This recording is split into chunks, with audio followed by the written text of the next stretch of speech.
একটা ছেলেই কি দিয়ে রাখবো বলেন তো? এত বড় গাফলাতি করলো আমার নাতি, কেন নিল না আসতে? যদি এরা ইচ্ছা করে তো নাও করে, অবশ্যই শর্ট খাইছে যখন, তাহলে তাদের লুজ কালেকশন ছিল, আনালে কেন শর্ট খাবে? পড়ে গেছে শর্ট খায়, লোকটারে তুলবি না।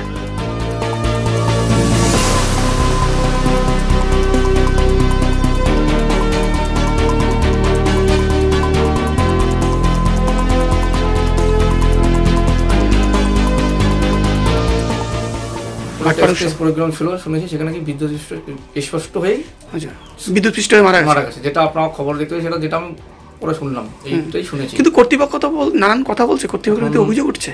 কর্তৃপক্ষ দেখুন, এরা তো চাইবেই যে কীভাবে কেসটাকে অন্যদিকে নেওয়া যায়, সেটা আমি জানি না। আমি আন্দাজে একটা কথা বলতে লাভ নেই, যেটা আপনি শুনতে পেয়েছি যে বিদ্যুৎ স্পষ্ট হয়ে মারা গেছে। কালকে ওদের প্রোগ্রাম ছিল নৈহাটি ভাটপাড়াতে, ওদের যে বঙ্গসংস্কৃতি অনুষ্ঠান হয় সেখানে প্রোগ্রাম ছিল, পাঁচপাড়া উৎসবে।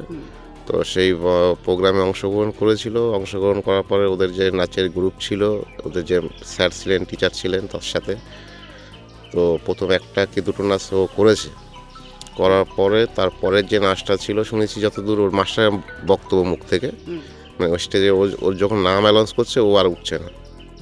কী কারণ উঠছে না, যখন ওর মাস্টার যে ছিল সৌরভ ঘটক, সে তদারকি যায়, সেখানে গিয়ে জিজ্ঞাসা করে সজল কোথায়। ওই গ্রুপেরই একটা মেয়ে বলে ওই তো সজলদার নিচে পড়ে আছে, এবং সেই মুহূর্তে ওর মাস্টার যখন ওকে টাচ করতে যায় বা ধরতে যায়, ও মাস্টারকে অনেক ইলেকট্রিক শক মারে, এবং সেখান থেকে মাস্টার ডিটাচ হয়ে দূরে সরে যায়।